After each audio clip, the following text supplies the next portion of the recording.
पर चर्चा करने के लिए खास पैनल हमारे साथ है। रोहित सक्सेना बीजेपी के नेता हैं, आपका बहुत बहुत स्वागत करते हैं न्यूज़ 1 इंडिया पर। मेजर आशीष चतुर्वेदी सपा प्रवक्ता, आपका भी बहुत बहुत स्वागत। मुन्ना खान नेता कांग्रेस, आपका भी स्वागत करते हैं। निरंजन पोद्दार पॉलिटिकल एक्सपर्ट है, आपका भी बहुत बहुत स्वागत। निरंजन जी, आपसे समझना चाहेंगे, देखिए मुझे एक बात समझ में नहीं आती है, जिस तरह से इन्होंने लिस्ट बना रखी है कि अच्छा योगी राज में ये हुआ, जो ठाकुर थे, ये जो 63 लोगों के नाम गिनवा रहे हैं, आरोपी हैं, अपराधी हैं, वो मैं उनसे पूरा चिट्ठा बाद में ले लूंगी और रोहित सक्सेना से इस पर सवाल भी पूछूंगी। उन पर कोई कार्रवाई नहीं होती। अरे मुझे तो ये नहीं समझ में आता कि जो अपराधी है वो सिर्फ अपराधी है, वो ना यादव है, ना ब्राह्मण है, ना राजपूत है। मुझे समझ में नहीं आता कि ये कौन सा नया ट्रेंड चल रहा है राजनीति में और किस तरह की ये सियासत, किस तरह की राजनीति हो रखी है कि अब हर अलग अलग दल के लोग ये गिनने लग जाएंगे कि अच्छा कितने यादव अपराधी है जिन पर कार्रवाई हुई, कितने राजपूत अपराधी है जिन पर नहीं हुई। ऐसे कैसे हम देश को एकजुट करने की बात कर सकते हैं? आप सभी अलग अलग दल के नेता ऐसी बातें करेंगे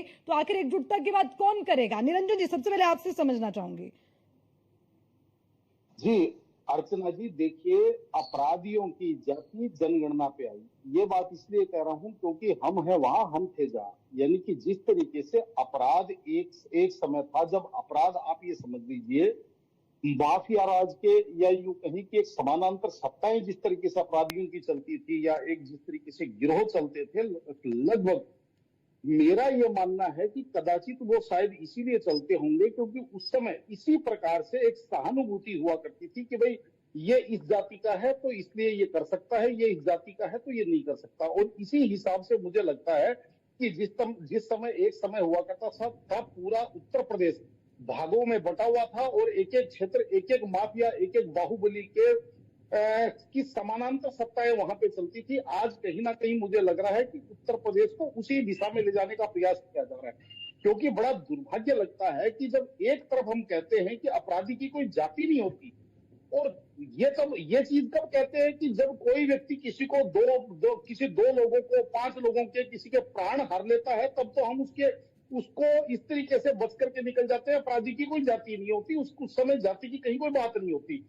लेकिन वो अपराधी जो लोगों के प्राण हर रहा था, कहीं उसके प्राण अगर काल कलवित हो गए, यानी कि वो काल का ग्रास बन गया, तो फिर हम वहां पे जाति ढूंढना चालू कर देते हैं। अर्चना जी, आपको ये चीज भी समझनी पड़ेगी। ये चीज बताई जाती है कि 63 या 62 या 65 एक जाति के अपराधी किस्म के लोग हैं जिनके ऊपर कार्रवाई नहीं हुई, लेकिन आपको मैं 92 लोगों की लिस्ट दे सकता हूं उसी जाति की, जिस जाति के 63 लोगों की बता रहे हैं ना, उसी जाति के 92 लोगों की लिस्ट दे सकता हूं जिनके साथ एनकाउंटर भी हुआ है, एनकाउंटर में घायल भी हुए हैं और उनके अंदर कुछ लोगों की मृत्यु भी हुई है। यानी कि मेरे ख्याल 13 या 14 लोग उसके अंदर भगवान को प्यारे भी हुए। तो आप केवल एक दृष्टिकोण रखेंगे, दूसरा दृष्टिकोण, जबकि मैं तो इसके अंदर एक बात और कह रहा हूं अर्चना जी, क्या अब ये देश की या ये प्रदेश इस हिसाब से चलेगा? क्योंकि उसके बाद में तो जिस तरीके से जिला प्रशासन है, हर एक जिले का एक कप्तान है, हर एक जिले का एक डीएम है, एक प्रशासन है, तो उनकी भी अपनी अपनी जातियां हैं। वो कहेगा मैं अपने जिले में अपने जातियों को संरक्षण दूंगा, दूसरे क्षेत्र का जो कप्तान है वो प्रशासन कहेगा हम अपने वालों को संरक्षण देंगे। तो क्या होगा? मुझे एक बात बताइए, इस देश की, इस प्रदेश की जो शांति से जीने वाली जनता है उसकी। और मैं तो ये कह रहा हूं कि इसके अंदर अगर आपको राजनीतिक लाभ हो रहा है तो आप करिए ना, आप अगला चुनाव आएगा तो इसी चीज के ऊपर लड़िए, जो जिस तरीके से आप बात कर रहे हैं कि हर बार भी तो अखिलेश यादव कह गए ना, उन्होंने कहा तो 2027 में अगर हमारी सरकार आती है तो बुलडोजर का रुख कर देंगे गोरखपुर की तरफ। जी निरंजन जी, इसी बात एक चीज और बोलना चाहूंगा। हाँ, एक चीज और बोलना चाहूंगा कि एक ही घटना में जो अपराधी है वो और जो पीड़ित है वो दोनों एक ही जाति के, उस समय आप किसकी तरफ खड़े होंगे?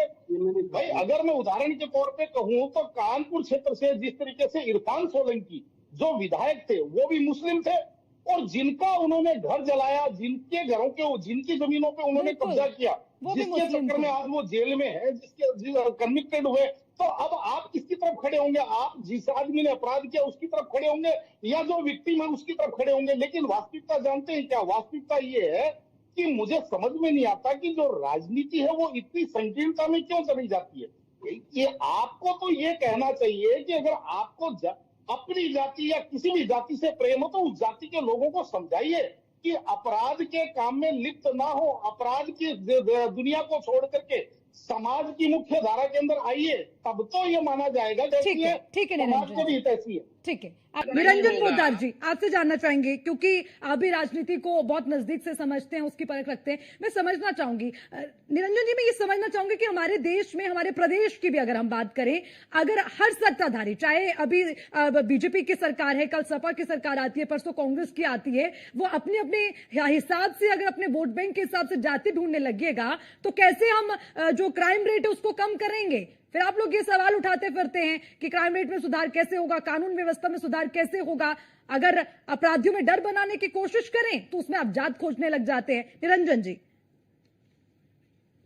देखिए अर्चना जी, आप इस चीज को समझिए कि जो देश के अंदर, जो समाज के अंदर शांति से और सद्भाव से, और जिसको कहते हैं कि बहुत प्रेम से जो आदमी रहना चाहता है, उसको ना इस जाति के अपराधियों की जरूरत है, ना उस जाति के अपराधियों को पसंद करता है। अब यहाँ पे जिस तरीके से बार बार एक सवाल चल रहा था, मैं आपके सवाल का जवाब देता हूँ, और बहुत 2 मिनट का समय दीजिएगा बस आप। और वो ये है, आप देखिए अर्चना जी, अतीक अहमद की मैं बात कर रहा हूं। अतीक, भारतीय जनता पार्टी योगी आदित्यनाथ जी की सरकार आई 2017 में। अतीक अहमद 2017 से 2023 तक, तो मैं ये कह रहा था कि अतीक अहमद 2017 से 2023 तक, यानी कि 6 साल तक कानून की तरीके से, जो कानून अपना काम कर रहा था उस तरीके से वो जेल में बंद था, और कानून की जो एक प्रक्रिया थी वो चल रही थी ना।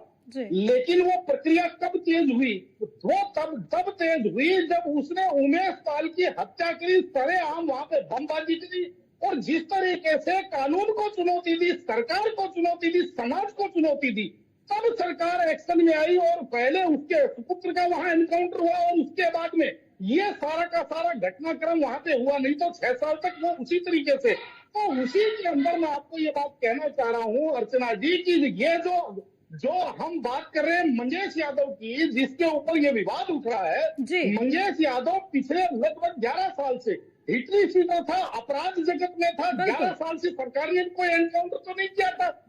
सरकार का एनकाउंटर का जो अभी ये जो घटनाक्रम हुआ, ये तब हुआ जब उसने तब कानून को चुनौती दी, और सरेआम जिस तरीके से शराब के दुकान में घुस करके और तमंचों के बल पे, और जिस तरीके से लूटपाट की, और बाद में जिस तरीके से पुलिस के साथ भगा, तभी ना इस चीज की परिणति हुई। अगर ये भी जेलों के अंदर बैठा होता, और जेल के अंदर बैठ करके अपने क्राइम को फेस करना होता, कानून के दायरे में रह करके अपने आप को निर्दोष साबित करने में, कानून व्यवस्था के अंदर, यानी कि कानून ने जो उसको अधिकार दिया, उसका अधिकार प्राप्त करके लड़ रहा होता, तो क्यों एनकाउंटर होता?